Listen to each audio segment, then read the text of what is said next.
наши укажувања на 20 на страни, што по сектори би значило негативното влијание на воведувањето неделен работен ден онака како што е замислено.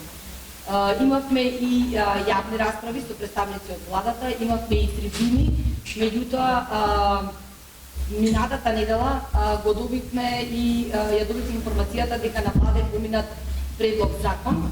Верзијата што е помината на владата не ветува дека во голем дел од секторите се направени измени согласно укажувањата на Стопанската комора на Северна Македонија. Во таа насока на денешната пресконференција сакаме уште еднаш да акцентираме по сектори што ќе значи ваквата одлука по стопанството и по вкупната економија воопшто. И сакала само да укажам дека компаниите членки, како општа една генерална перцепција, дека компаниите членки на Стопанската комора на Северна Македонија изразуваат силно незадоволство од предложеното законско решение и укажуваат дека предложените одредби ќе имаат сериозни негативни последици во целокупната економија, дека ваквото решение не оди во полза ниту на економските субјекти, ниту на работниците, ниту на економијата во целост и ќе предизвика сериозни негативни импликации.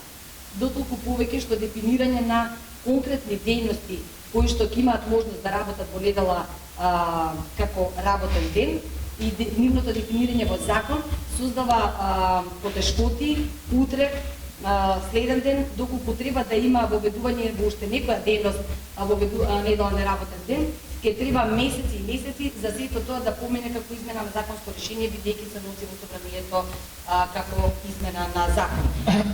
Само како поенти, би сакале да кажеме дека доколку се донесе ваквото решение неделен работен ден онака како што и помина на влада како предлог закон, ние во материјалите што ги имаме доставено до владата и во јавните расправи што ги имаме правено со владените представници, укажуваме дека ќе се случат загуби и штети по неколку сегменти, од аспект на отпуштање на вработени, од аспект на поврат на инвестиции, од аспект на правна сигурност и предвидливост за нови инвестиции, така да се на се повеќе сектори се засегнати од ваквото законско решение. Јас повеќе нема да должам, ќе му дадам збор на господин Тандра Серафимовски, председател на Сдруженијето за градежништво, да даде свое видување на почеток што се негативните последици по овој сектор. Повелете. И благодарам, Дани.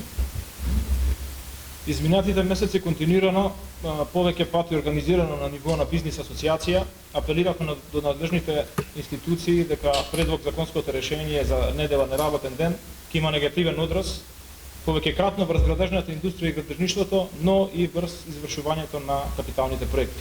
Длабоко жалиме што нашите анализи, констатации и предлози до ден денес не влијаја на главните и релевантни владини представници и државни институции и се уште не можеме да ги убедиме владините представници за тоталната небитност од овој предлог закон во овој момент.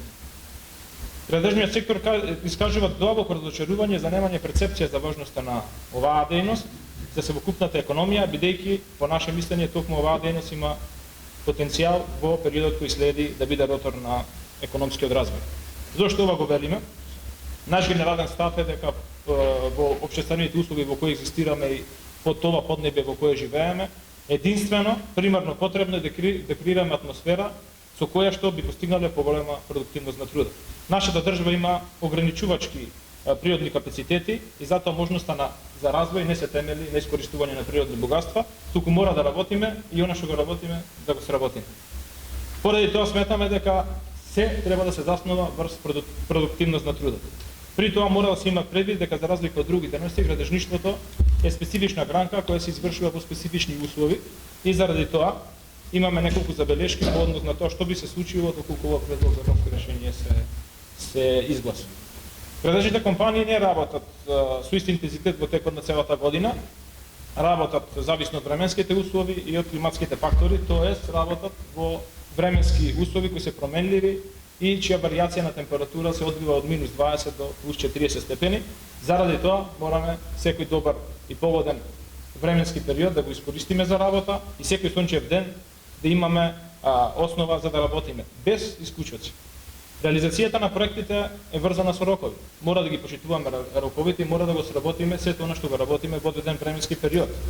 Така да цениме дека ова предлог мерка негативно би се одразила Не само врз нереализацијата во денот недела, туку истото негативно би се одразило и во деновите пред и после денот недела, што битно ќе влие на исполнување на роковите, вклучувајќи ги тука најбитно реализациите на капиталните инвестиции кои се во тек. Искуствата наши покажуваат дека и во моментот со дозволена работа во недела, роковите едва се стигаат, а за истите нити некој знае како се проектираат, нити пак добивме анализа за тоа како ова законско решение ќе влие токму на реализација на капиталните инвестиции, кои во моментот по последните статистички податоци се исполнети само 22%. Градежните материјали што се користат во градежништвото имаат определени својства за градба и директно нивниот квалитет е условен од брзината и од континуитетот на изведба. Тоа е уште една причина зашто бараме да имаме целосна слобода при работењето. На работа на инфраструктурни проекти знаеме дека е работа на терен и дека имаме постојан транспорт на работници од различни предели до различна локација во државата, па доколку недела биде прогласен за наработен, тоа сериозно би се одразило врз континуитетот на изведба, но би се одразило и врз ефективноста на работењето на самите работници. Постои ризик токму од посокуваната цел да се предизвикаат спротивни ефекти, кои нема да бидат во интерес ниту на компаниите, ниту на работниците, ниту на работодавачите. Од една страна работниците можеби ќе се соочат со зголемен обем на работа во текот на работните денови. А ќе им биде одземено и правото на зголемена заработувачка со оглед на тоа дека во недела се плаќа 50% поголема дневница за разлика од обичен ден. Се прашуваме која е стратегијата за зголемување на личниот доход на работниците во овие услови, во кои што 90% од јавните набавки критериум за добивање најниска цена, каде што 90% од јавните набавки се добиваат на граница на рентабилност, а се што не е така е јавно осудено. Како ќе заработат одличните работници кои ќе бидат ротор на развојот, кога неквалификованите ги наградуваме од месец во месец со покачување на минимална плата, а токму оние најдобрите кои што треба да го креираат развојот, ги ставаме во рацете на работодавачите, кои гледаме во какви услови екзистираат и едва преживуваат во оваа криза. Да не заборавиме, работодавачите се тие кои одредуваат платата на работниците, а тие одредуваат врз основа на тоа како ќе сработат работата, по кои цени, во кои општествени услови. Затоа рачунаме дека развојот со ова предлог мерка ќе биде уште позабавен. Да не збориме за транспортните трошоци кои ќе ги имаат компаниите, кои ќе бидат евидентно поголеми, ќе бидат на грб на компаниите. Ќе бидат нарушени техничко-технолошките процеси кои се состојат од точен број на поставки, преземени во точен број на денови, во многу случаи без можност за одлагање.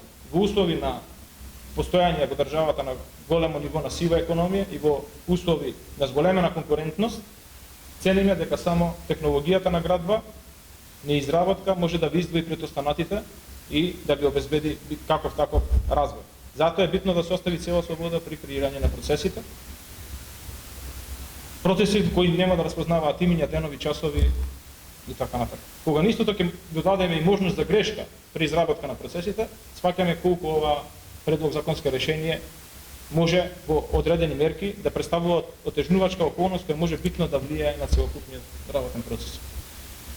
Работните услови се значаен фактор за развој на градежништвото, за развој на општеството и за развој на бизнис климата. И затоа не треба да дозволиме со законски уредби и одредби да креираме атмосфера во која што зголемувањето на неработни денови и денови на празници ќе се третира како подобрување на услови за работа на работниците, а тоа е идеологија која секако извина во 90-те години. Туку се треба да се посматра низ призма на мотивираност и продуктивноста на трудот на самите работници. Предуслов за поголема продуктивност секако и доследно почитување на работните односи и правата на работниците, но исто така и флексибилност при организирање на работните процеси. Само со вложен труд во ова поднебие и со сработено работа на она што ви е представена како можност, може да се опстане и напредува. Затоа и така треба да се однесуваме, ама и такви мерки и закони треба да носиме, што е тотална спротивност од тоа што го имаме денес пред нас. Затоа препорачуваме наместо преку ограничување и забрани на работа во недела, акцентот да биде ставен на заседнување на контролните механизми во државата и доследно почитување на законните и законските процеси. Апелираме законодавниот дом да го приспита предложеното законско решение за наработен ден недела и да остави можност градежните компании да ги организираат работните процеси согласно нивните потреби согласно потребите за успешна реализација и договорените рокови. Во таа насока градежништвото апелираме дека треба да биде дејност која ќе биде предвидена како исклучок од законското решение, а недела како ден од одмор да биде соодветно третиран согласно за работните односи и уредбите кои и во моментов ги имаме и ги почитуваме. Ви благодарам. Благодарам, господин Стефановски.